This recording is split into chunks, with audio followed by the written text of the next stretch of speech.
Welcome, everyone. An official beginning here. And we are here today with Marilyn Nyborg, who I first met some 30 years ago, I believe. Almost. And then we got disconnected over the years and ran into each other. Oh, I was telling Michael about 6 months ago, you emailed me out of the blue and said you were in Grass Valley, California. And I said, well, I'm coming there this weekend. Yes. And so we met up and I learned about your book and said, you'd be a good person for our webinar, Voices for the Future.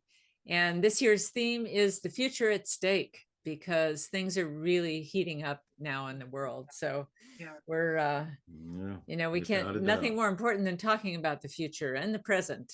So let me tell you a little bit about Marilyn and we will get started. So Marilyn Nyborg was once a successful business owner and a high-tech recruiter in Silicon Valley. You did that for 25 years. And with that skill, you became a master networker with 45 years of connections in women's leadership and women's circles. And that's what we got reconnected around. Yep. You were co-founder of Gather the Women Global Matrix, founder of Women Waking the World, and you produced the video, The Book of Jane, The Story of Women. Maybe we can hear about that later. Yes. And you've taken your lifetime of experiences in sacred activism to develop an international network to restore feminine wisdom, values, and influence in the service of all life. Committed to a world that creates change in cultural values, personal choices, and policies worldwide that shift humanity's consciousness from separation and domination to integration and unity. How can we not get behind that? So welcome, Marilyn. Thank you. Thank you. It's a privilege to be here with you both. Yes. Oh, great. Yeah, nice to meet you, Marilyn. So we usually get started with getting a person's backstory. You know, what led them to the work they're doing now? What led you into sacred activism? I'd like to jump back, start a little differently, and that is what I'd said to you earlier. This whole talk feels like it shifted for me with what is going on in the world. It feels like I'm this snowflake pushing, trying to redirect the boulder. So I hope we can get into talking about how we redirect that boulder. And my start was, gosh, many, many years ago. I was probably in my 30s with 3 small children, or 27, 3 small children. And I was living in San Mateo, California, married, and I heard about a young Black man, a boy, who was being harassed at school.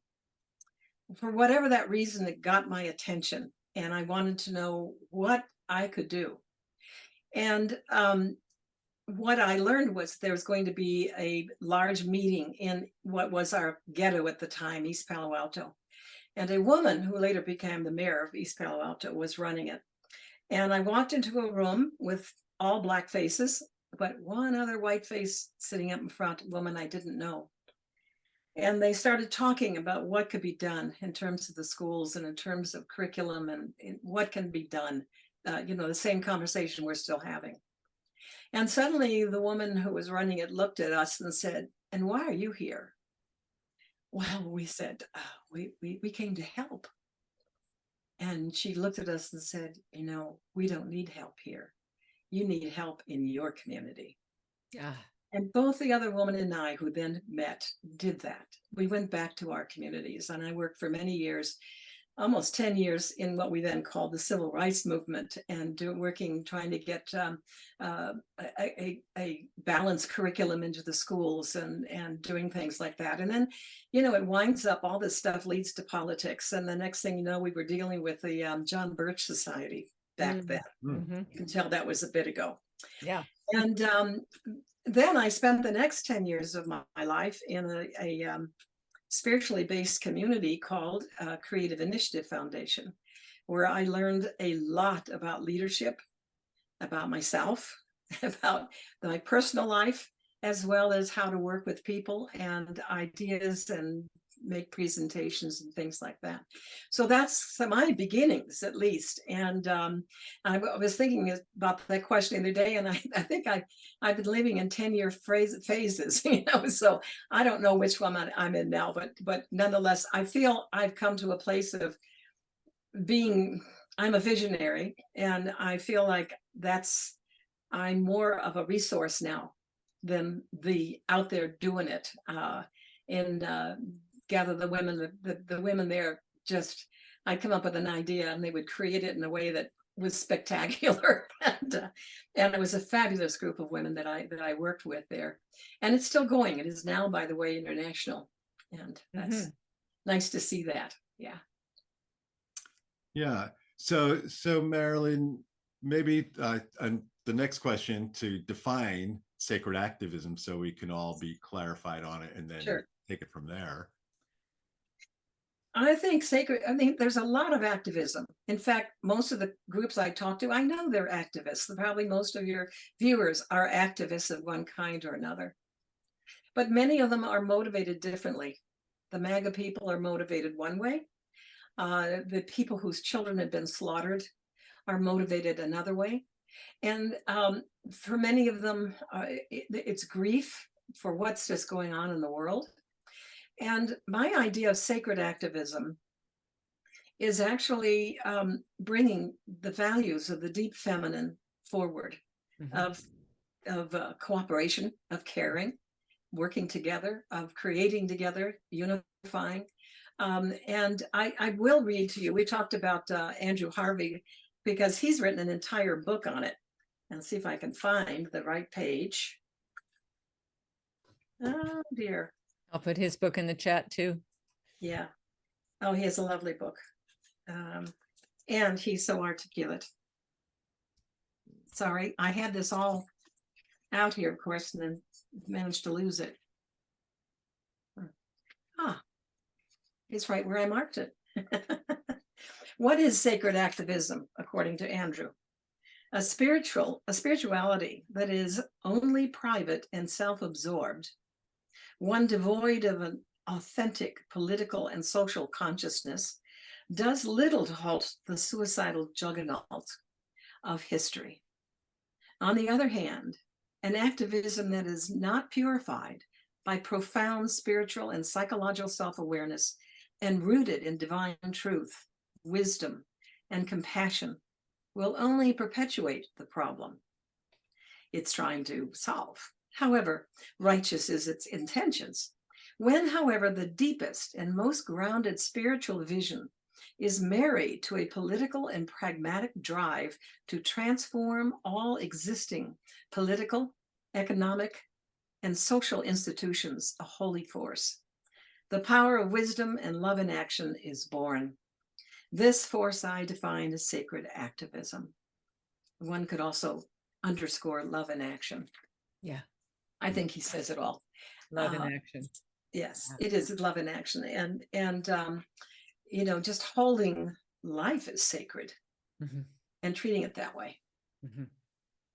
So the combination of political action, getting involved, but also having it informed by deep spiritual practice, psychological, personal growth, that we're working on ourselves, we're accessing something, and we're taking that out into the world. We're not just sitting there on our cushion in a kind of what I call a narcissistic self-improvement. Yes. Yeah. Or you talk a lot. The other thing that I woke up with the other day, and this is nothing new, but we talk a lot about love, and we talk a lot about peace. and we act in hatred. Our practice is hatred Mhm. and division and not talking to the other side. And I think we need to learn how to do that.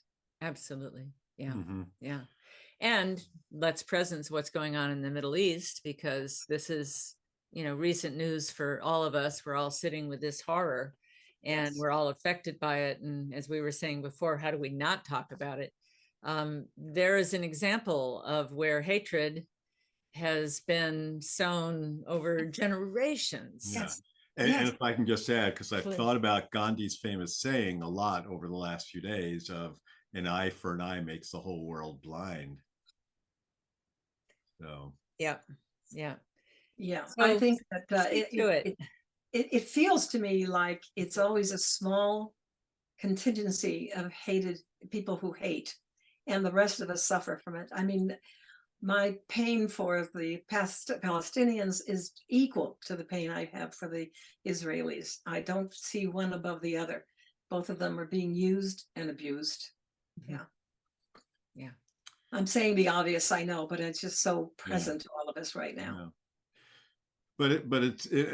It's true what you're saying about sacred activism as you were defining it, because I've always said if you have activism change without the sacred, without the role of Yes, consciousness and spirituality, really all you're doing is, I've used the phrase, rearranging the deck chairs on the Titanic. absolutely. Yeah. Absolutely. Yeah. Yeah. Just getting a group together to do the fight. Uh-huh. Yeah. And That's right. that's not going to get us anywhere at all. Yeah. Yeah, like the French Revolution, the reign of terror that happened at the tail end of the French Revolution is a perfect example. They overthrew the nobility, the king, Yeah. and the people came into power, but then there was all this purity test and the reign of terror. They started sending each other to the guillotine because they just weren't pure enough. Yeah. And it led to a dictator, Napoleon, coming into power. Yeah. Well, I could go off on the witch hunts, but I will hold that for another conversation. Well, when Yeah. you were saying your backstory about the young Black kid that was getting harassed at school and that you were then going to address the curriculum that's taught in that school, what that made me think of is, what are you feeling now with like Ron DeSantis's stuff about taking all the Horrified. banned books and not having racism as a curriculum so people don't learn about it, and critical race theory and all that kind of stuff? I mean, how is that hitting you? And Well, I'm horrified by it. And Mhm. as I tend to do anyway, although most of my friends are on the same page, I make a point of bringing it up in conversation wherever I go and whenever I can, Yeah. that we need to be having this conversation and not. There's another interesting story, I think, about what's happening right now is that we don't talk to the people that don't share our beliefs. Yeah. And I think that is one of the major, major issues right now, that we don't have that conversation. And I think that's really part of the problem, is that we don't even listen to the other side. I had an experience many years ago in Gather the Women. Every year we would invite women to network at tables and what they were doing in the community. And our group, we call our steering wheel, would say, well, we have to invite the Republican or the Democrats. And I said, that's great. And we have to invite the Republicans. They went, well, no, we have to. And they never came except 1 year. 1 year they came. 1 year I looked up and there's this bright, shiny face standing behind a young woman behind the table. And I raced over to say, I am just grateful that you're here. Thank you. It's lovely to see you. And I walked away thinking to myself, I'd like to know who she is. The next morning, the phone rang and this woman called me and said, what are you doing for lunch? Well, we've been having lunch now for a good 18 or 19 years. Yeah. We don't agree on anything. And if we introduce people to one another, we say, yeah, I love this person. I just don't agree with her politics or her religion, and vice versa. And it's interesting because we do love one another, and we don't do. I have friends say, oh, I have friends like that too. We just don't talk about those things. No, we talk about those things. We talk about it a lot.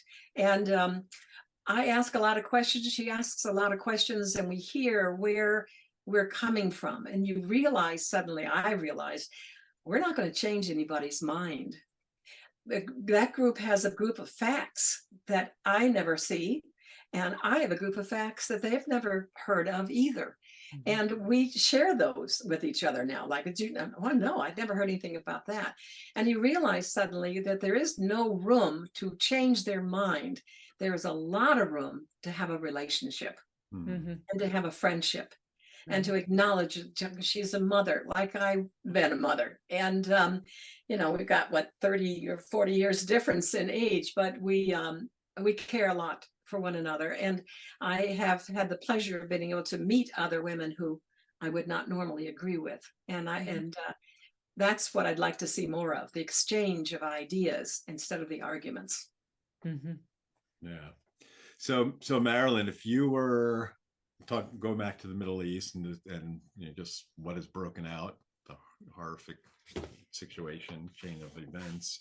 If you were tasked with trying to find the peace, talking about bringing people together, and what would you do? There's you can see rationales on both sides. I mean, not horrific violence and terrorism, militancy, but you understand the Palestinians' plight and Israelis' plight too. What would you do? What would you, in terms of like bringing a sacred activism perspective? You know, I've asked myself the same question. And like everybody else in the world, I'm sort of like dumbfounded and still in the crisis mode and not this resolution mode. I just, it's going to take an incredible kind of change. I knew a lovely Israeli woman who was an Orthodox Jew who was working across the border with the Palestinian women, and they were coming together to do what we're talking about. Like, how do we get past this? And yet all of a sudden, you know, it's the snowflake again. The boulder got bigger and it came at us. And when you stop and think about who's really suffering, it's the citizens, it's the people. And I think both of them have a lot to do with, and I think Israeli has a lot to do with what has happened to those people in caged situations. That's shocking to me. But I know that there are people in both countries working for peace. And so I think we don't know the whole story. I think it's much bigger than any of us could even fathom. I don't think it's just who we're looking at. I mean, that gets into a whole political view, but I don't think we know much yet. Well, I think what you just said underlines something about it, is that whatever you go into, whether it's about climate change or racism or the Middle East or the war in Ukraine or any number of things that need our attention, we have to understand the story first. Yes. We have to understand the underlying paradigm and history and what's happened in that place, or what's happened in this system, or understanding the economic system or how it has played into these things before we can begin to unravel it. Oh, yeah. And it's very complex. I've seen an Israeli woman being interviewed several times. And in one case, I felt the interviewer was not kind in listening to what she was saying. He was justifying the Israeli position. And she was saying, I don't quote me, but something like in the last year, somewhere close to 280 or 300 women and children and men have been randomly shot by soldiers, Israeli soldiers. I'd heard that too. And I don't hear anybody saying, oh my God, you know, how could that be when they know what they know? And yet, so that's why I say I think it's bigger. I think the citizens do want peace, mostly. Yeah, they do. But they've also been reared for centuries and generations beyond what we even can comprehend in the, you know, the anger and the hate that has come forward. Yeah. It reminds me of a song I heard as a kid. It was a public service announcement and sung by Judy Collins, but I found out it came from the play, the musical South Pacific. And I don't know if this is the title, but it starts out, you've got to be taught to hate and fear. I know that song. I know it well. Definitely my generation. Yeah. That comes from South Pacific. Yes.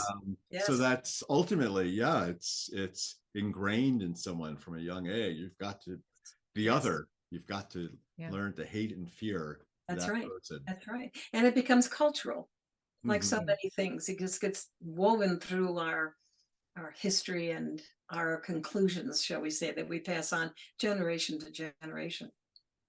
Yeah. And the Israeli and the Palestinian kids play together.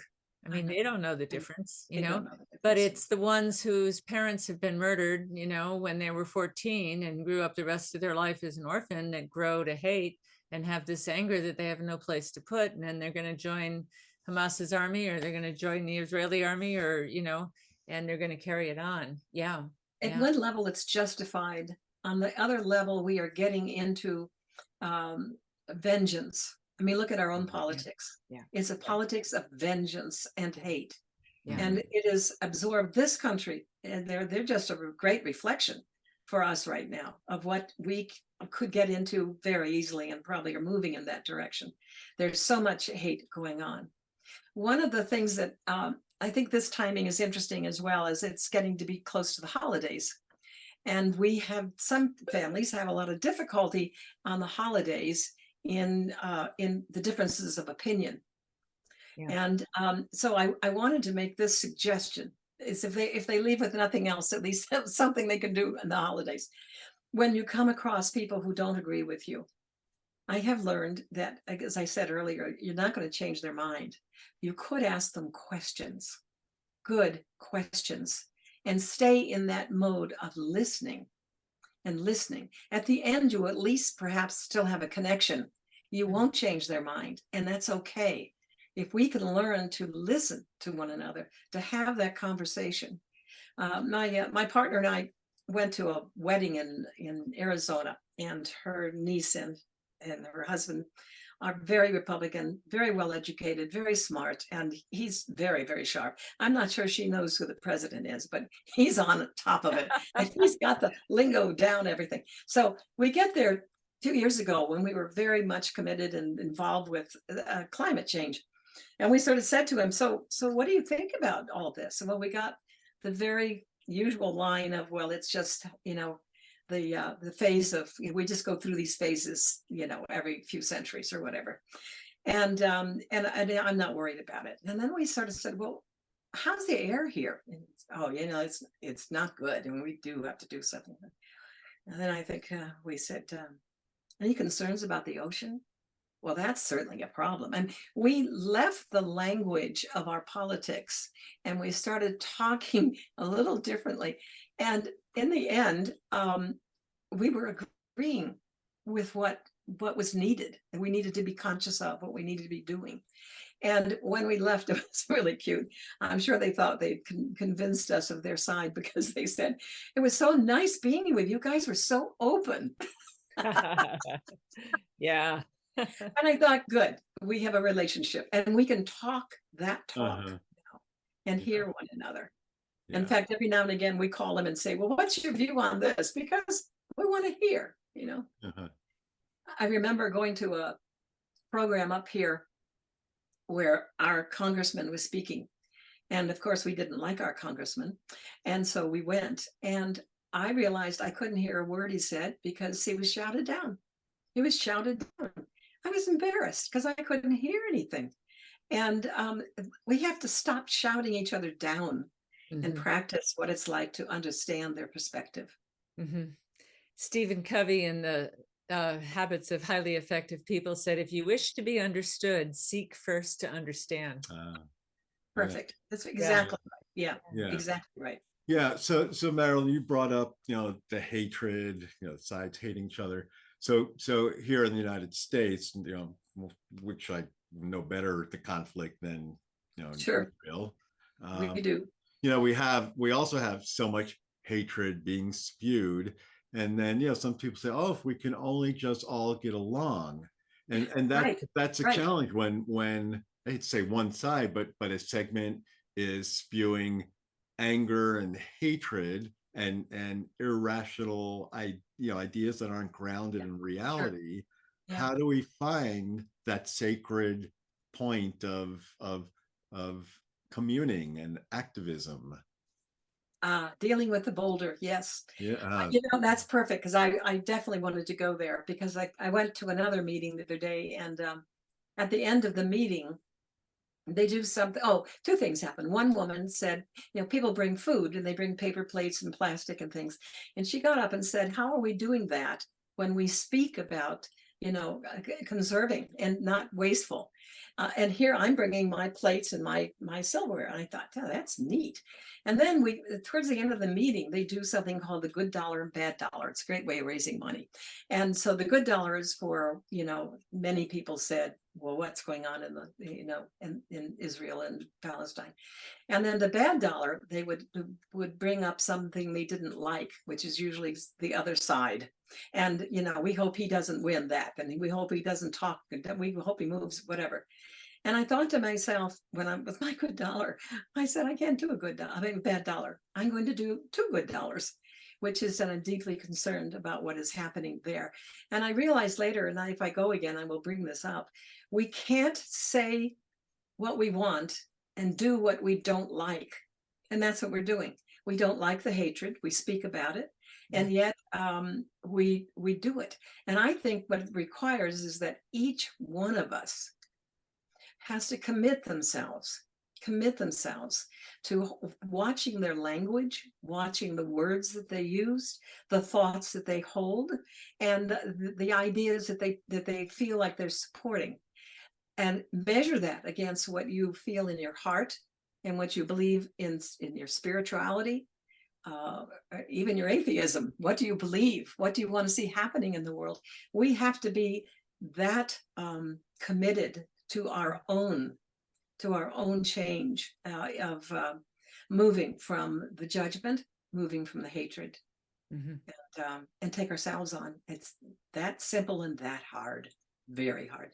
I'll give you an example. I actually made a commitment last year when I was watching Mr. Trump. I'm not going to send him. He loves the negative energy. He eats it. It's what he has for breakfast and dinner.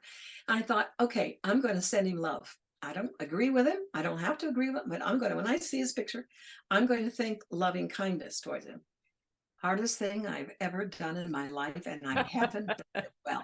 I have not done it well. So I'm not kidding myself to say, oh, just do that, because it doesn't just do that. It's serious. It's serious. Yeah. Ram Dass used to tell the story of all these people that he would, you know, pictures he'd have on his altar when he went to meditate, and he put Bush up there. This was during the Bush era, and he'd say, well, hello there, Swami so-and-so, and hello there, this and that. Hello, George.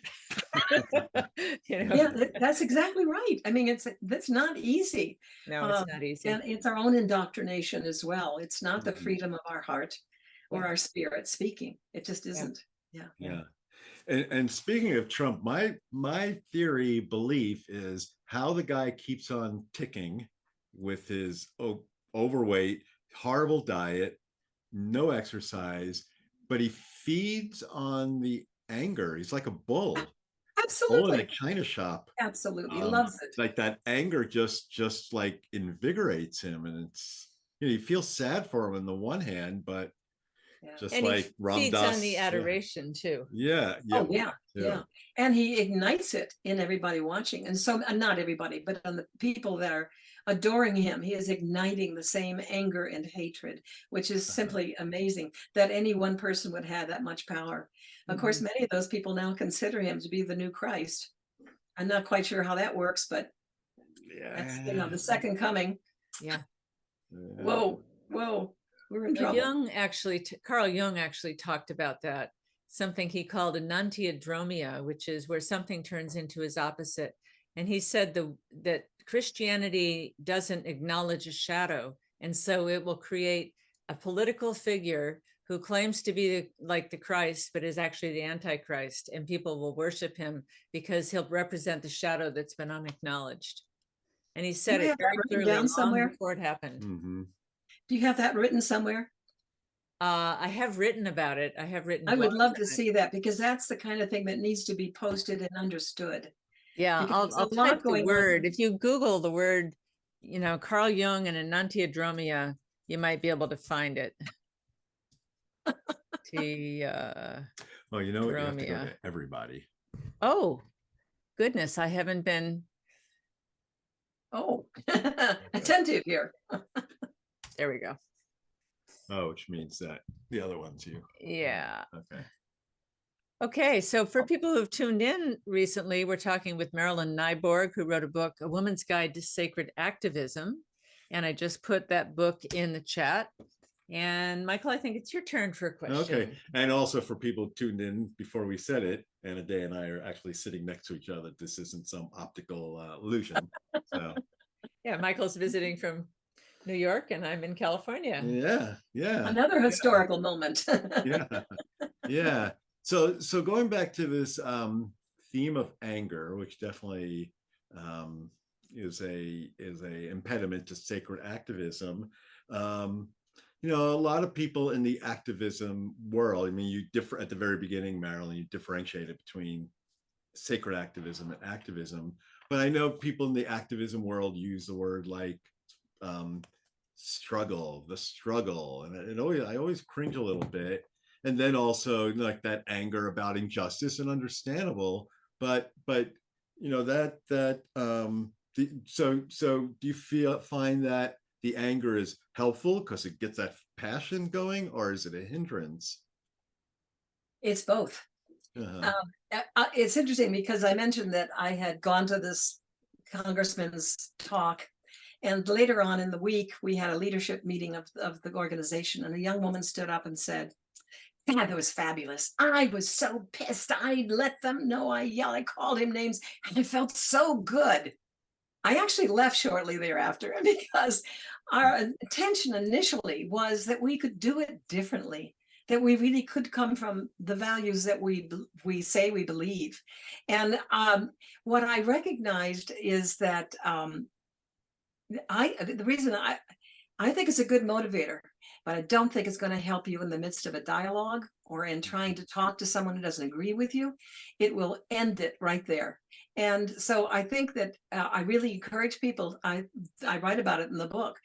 Sit down with your anger. Look at what you're angry at. What is it? The Course in Miracles says you're never angry at what you think you're angry at, which might give you some thought too. Mm-hmm. But to take time at home, if you have to beat a pillow or scream and yell, do it. Don't take it with you into a dialogue or into an environment in which there are differing opinions, because you won't get anywhere. You might feel better because you just screamed and got it out, but you can do that in a much healthier way, I think. Yeah. And thank you for bringing that up, because that's a very important piece of what we wrote about too. Yeah. And if I can just follow it up, what would you suggest? How do you suggest people deal with that anger? Well, one way of doing it is for women in particular is to go into a women's group and just say, I just don't know what to do with these feelings, and have an opportunity to speak them out. Have people agree with you, yell, scream, then bring it back, and then go inside and find that peaceful, quiet place in you and release the anger. That anger doesn't do anybody any good, doesn't do your body any good, doesn't do your psyche any good. And I know people who will argue till the end of the world that is the best thing they can do is get really out there and let them have it. Well, I think the other thing I was thinking about, one of your earlier questions, is that the energy we use to send hate out, to send disagreement out, if we use that same energy for kindness, for connection, for listening deeply, for sympathy, for compassion, if we use that energy, it would begin to change us. And I can't help thinking it would begin to have some level of impact in the world. And it's going to take a lot. And so whether it's possible or not, I don't know. I don't know that I'll live to see it, but I know it's coming. It will come. I believe that truly. And honestly, no offense, I think women will bring it. Women will bring it. Yeah, so let's talk about that. That was going to be my next question, because your book was A Woman's Guide to Sacred Activism. And I know a lot of your work in your lifetime has been with women's organizations and women's movements. And so why women right now? I have a whole chapter in this book about why women. Well, I think for many reasons. First of all, we have a patriarchal system that we've all accommodated and been conditioned by. And I think that women, when they can begin to unlock from those patterns, are more likely to go deeper in conversation than the men might. Having the same conversation. I think that there are more, the mother bear comes out in us in a way that takes in the fact that we're a mother among mothers, sisters among sisters, and we feel that connection. And I think that those there's a lot of reasons why, and of course there's a lot of women's groups, and interestingly enough, a lot of the activist groups that I've seen out here are started by women. I would like to see more active groups started by men. You know, there are several, but they don't address the issues that we're talking about. The men in my life are incredible. They're not unlike you, Michael. They're kind. They can hear. They're sensitive to what's going on. But what I feel is true is you don't know the bad guys. They're not who you hang out with, probably. That's And right. so those men don't have the exposure to the light that shines as brightly as it does in so many beautiful men out there, and the men in my life, and the 3 sons that I have, and you know. So I think there's a lot of work to be done, obviously, on both sides, and I think women have a lot of work to do as well.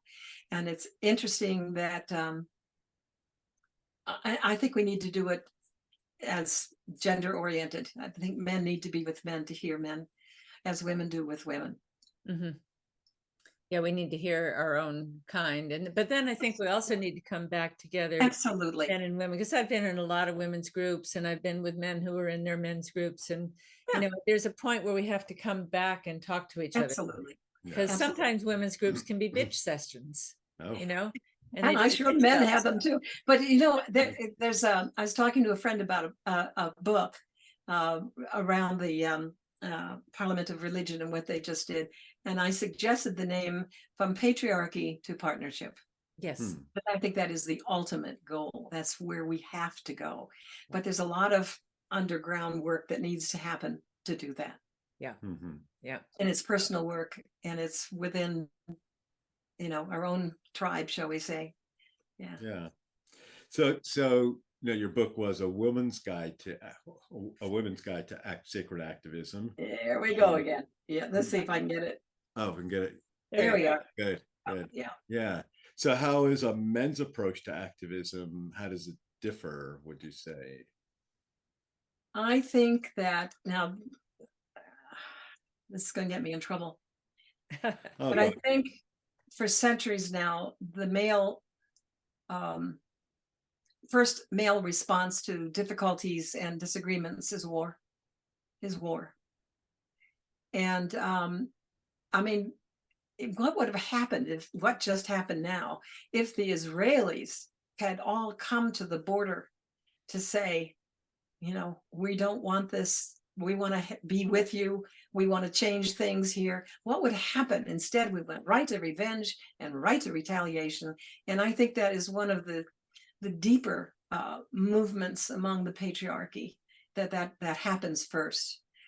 Not to all, I mean, I'm not condemning all men, but I you know, God was a woman for many thousands of years. She knew something. Well, I recently did a talk on women as peacemakers, and in researching that, there was a section on it where I looked at the history of how violence has actually been masculinized. And I don't think men are inherently more violent by their nature any more than young children are racist if they haven't been taught to be. Exactly. And I think men got stuck with the job when the invasions and the skirmishes over water and land scarcity first started. Then it's natural for the women who are pregnant and have babes at the breasts to go take the children and hide, and the men to pick up a spear to protect their village. And then over time, you know, the gun industry markets to men that, you know, everything is like this hyper the toys they get as children. Yeah. The same thing. Yeah.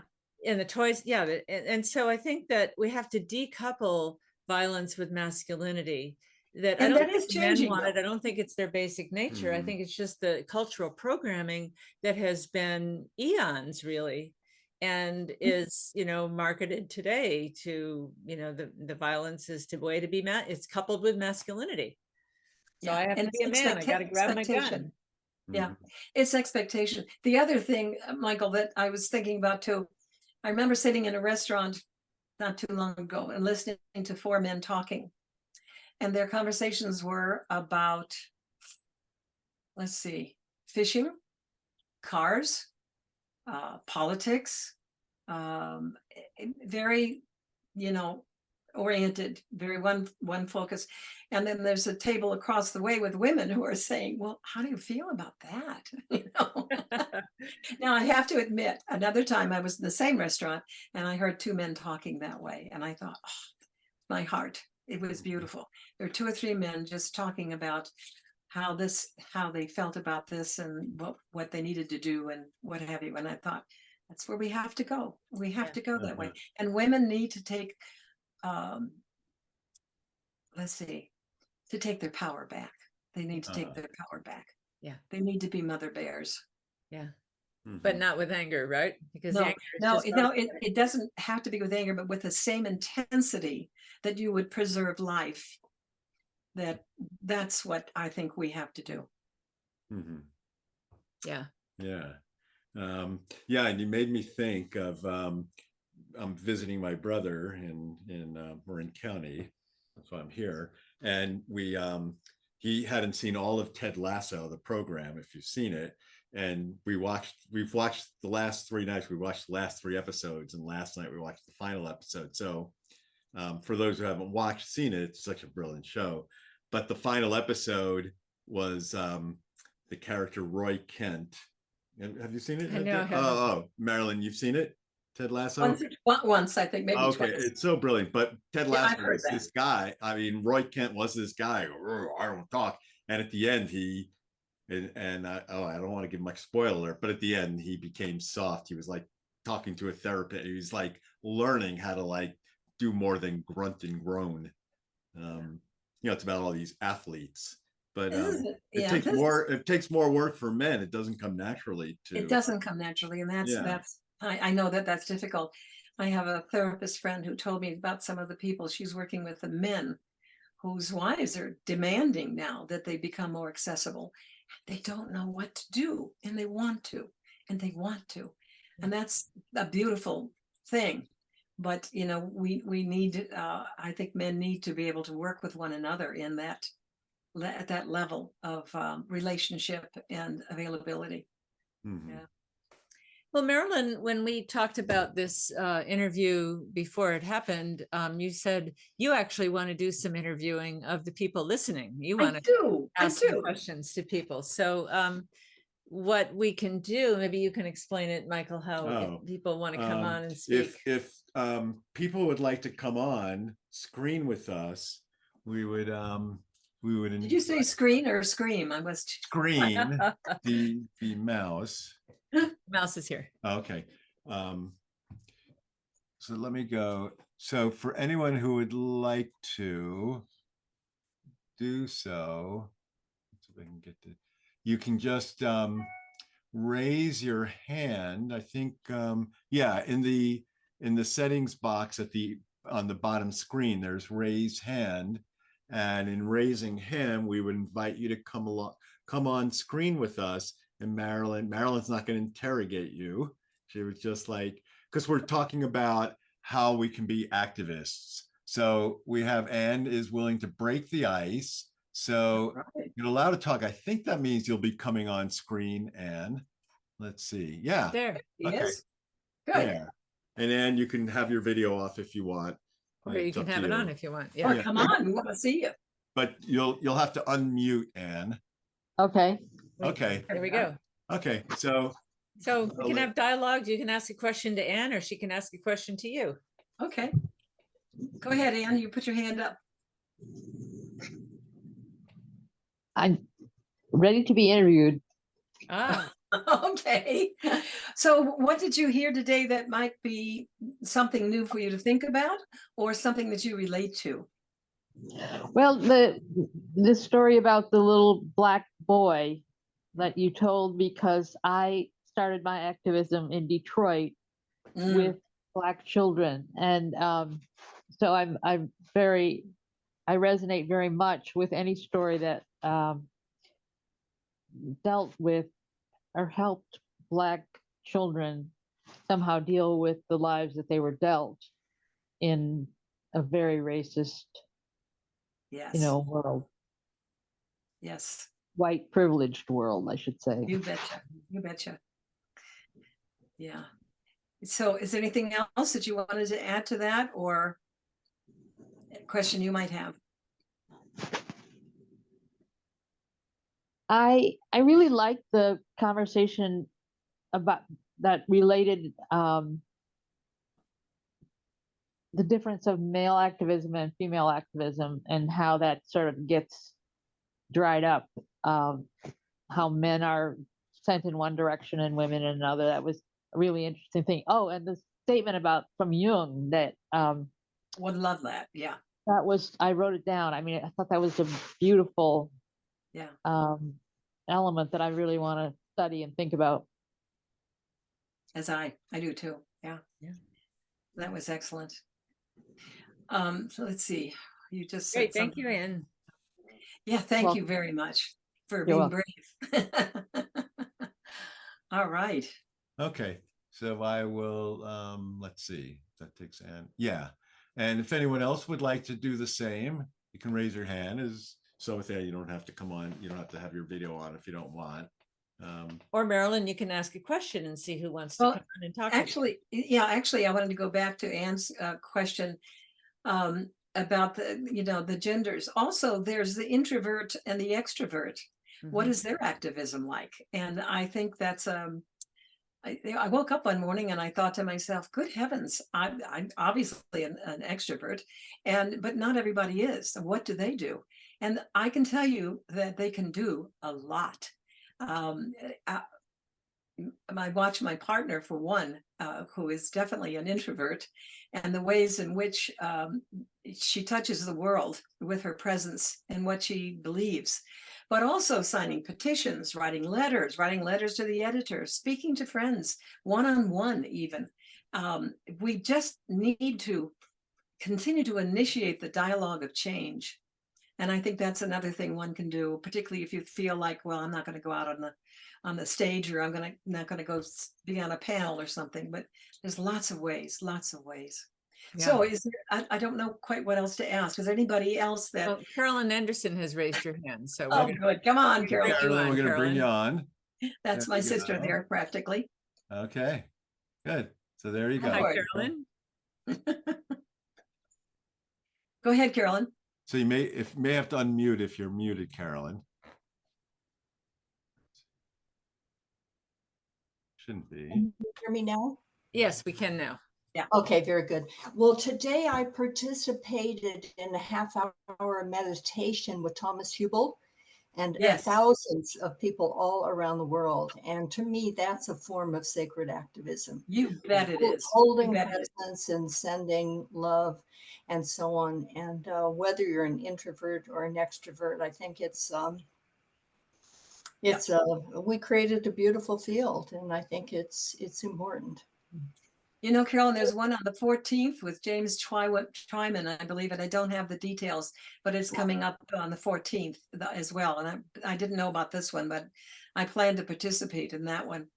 It feels like we need all of our tools and energetic tools, meditation, prayer, intention, all these things. We have to call on them, all of them. Thanks, Carolyn. Yeah. Yeah, anybody else want to come on, and any other questions you have, Marilyn? Gosh, I have about 15 notes across the page here, and I don't know that I've read any of them since I've sat down. Well, I have one in the meantime. Good. There are so many things going on in the world right now that need to be addressed. It's not a single issue, No. you know. every single facet of human society is up for change and seems to be quite dysfunctional right now. How does one know, where to put their activism? I mean, I go through this myself, do I spend my time addressing climate change? Because that seems to be the most pressing, but that's really a symptom of this. And where do we put how do we decide what to do? That's really funny. I was driving in the car today with exactly that question running through my mind. What would one do? And what I came up with in my mind was I would sit down with pencil and paper, or pen and paper, and I'd write down all the issues that have your attention. And then I'd go through one by one to see where the most energy is for you. And then I would go online to see who's doing what in that area. What can you join? And if there's nothing to join, how can you create something? How can you create a women's circle, for example, to deal with whatever's going on in your community? That's what came to my mind. I think it's that you need to be able to, and one of the problems I see is that we raise our hands for everything, and then we get stretched and we get very tense.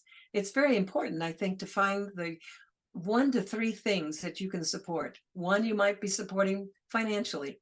One you might be supporting just by writing or sending letters or whatever. And one you might actually become part of a group that takes a more active role in your community or in the world. That's what I would do. Yeah. Great answer. Yeah. And that reminds me of the famous phrase, act locally, think globally. There you go. Yeah. That's right. That's right. Yeah, I guess it's as they're pointing out, it's what you're called to work in that your local community to stop a development or help the water that might be getting polluted or so many issues. And as we're talking, people can get overwhelmed, like, oh, it's just so much and too much for me. I want to stay in my little space and meditate or chew brown rice 50 times or whatever. You could add at least one thing to that. Yeah. No, I totally agree. It's overwhelming. I think at this particular moment in time, the thing that resonates with me is whatever causes hatred, whatever brings up hatred in you or your family or friends. How do I stand with that? And I would stand by saying something. I can't handle that language, or that makes me very uncomfortable. Something like that. Yeah. It's all about you Speaking and to the haters. Us. I'm saying that to people who are saying things that I find that hurt me when I hear people talking about, well, they deserve it, or we should do that, or go get them. I would like to be able to say, and I would, that does not resonate with me, and it doesn't feel good, and I would rather hold it differently. And instead of being quiet, we so often walk away and say, God, I wish I had said, and we don't. We should say it. You see it, say it. But I think another thing in what you just said, you spoke in the I voice. You didn't say you. That's right. No, how can you talk like that? Mm-hmm. How can you have those ideas? How can you think that? Which really doesn't do much, but you have that doesn't help me feel uncomfortable. Exactly. I'll finish with one last story. I think is the last story. Years and years ago, I saw Oprah Winfrey interviewing Sister Joan Cheshire. I never say her name right, but Sister Joan is this lovely being. I haven't heard much about her lately. And so they were talking about activism, what you can be doing. And Oprah looked at her and said, so where do we begin? Where do we begin, Sister Joan? Joan looked at her and said, do something. Do something. That's all. Just do something. And it's very empowering to just, it's just that little bit that you can do. And for so many people, they're so in an interpersonal aspect, so conflict averse, they don't want to do anything that will rock the boat. Right, exactly. The boat is rocking. And then on the other hand, is sinking. but then on the other hand, they feel, then I have to yell and scream. And so we're talking about like a middle way, how you don't say conflict averse, you don't yell and scream, but you find that way, that sacred way to almost make your voice heard in a That's right. That's right. in a very yin, quiet way, if need be. There's a circle that I'm connected with called the Green Tent Circle. Some of you may have heard of it. I don't know. They're doing a lot, of course, and the women that come on are just doing spectacular things, and there are many from around the world. And we've just come up with the idea of a program that we're going to be calling something like "Do Something," and then we're going to have some ideas and suggestions and ways of encouraging people to do something. Yeah. Mm-hmm. I think people are afraid that being an activist means you're nasty or you're angry or you have to hurt somebody. No, Right. it means you have to love a lot of people. Uh-huh. Yeah. Yeah. Yeah. Yeah, that reminds me when I became a radical activist at a young age. Uh-huh. When Not you. when I was young, the Vietnam War was going on, and you marched, and I started hanging out. My friends I was in college and hanging out with the socialists, and I said, we need a revolution. And then I started realizing, oh, but guns scare me. I would never pick one up. So it kind of got me away from that thinking. Yeah. Good thing. Yeah. Yeah. Yeah. And then the Beatles had their song Revolution, where they said, if you go carrying pictures of Chairman Mao, you're not going to make it with anyone anyhow. And I thought, oh yeah, and they were speaking to that anger. Yeah. Yeah. Yeah. Yeah. Well, anger is not bad if it's handled, if you deal with it yourself. Right. Yeah. Anger can be a motivation. When it mobilizes you, but when you start sending it out to people you like to say something to, it's not going to work. Yeah. No. Mhm. No. Yeah. Yeah. Anyone else have any questions for Marilyn or want to be questioned? Do you have another question for the audience then? Oh dear. I'm sort of going blank myself. Do you have a question about where to start? Might be a question. Yeah. Where do you start to do something? I think most of your listeners or viewers are doing something, or they wouldn't be on this program. Yeah. But what comes to mind of what else you want to do? Yes. Yeah. Yeah, we have some good viewers on this. I see some names I know. Manuel, it would be great if you wanted to speak up. Yeah. And even if you don't speak out, we'd love to hear from you if you want to speak up, but just to mull over the question that Marilyn has just posed. Yeah. And also, Marilyn, how do you propose, with all this divisiveness, we've talked some, but kind of just again to rehash it for people, help them understand, how do you propose we bridge the gap of this divisiveness and enlighten people about what is necessary? And then Manuel has raised his hand. So I'll since I posed that question, I'll let you go with that, and then we'll bring Manuel on. Yeah. Yeah. Very, very quickly, I would say you have to be the demonstration. Mm-hmm. You have to let people know what you're doing and what you see needs to be done. Yeah. Yeah. And we can't really tell people to do something per se. I'm telling you all to do something now, but on a one-to-one basis, I think it's better when you can find out what motivates them, what they're interested in, what's important to them, and what they can do if they're asking. Yeah. Yeah. Great. Yeah. So Manuel, we're going to bring you on. Good. There, we got a picture too. Oh, very dashing. Yeah, quite. Oh, I don't see. Oh, I see. There you are. Hello, Manuel. Nice to see your face.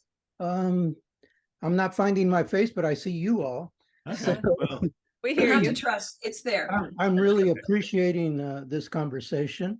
And there's just been gems along the way that you've given us, Marilyn. And I appreciate it.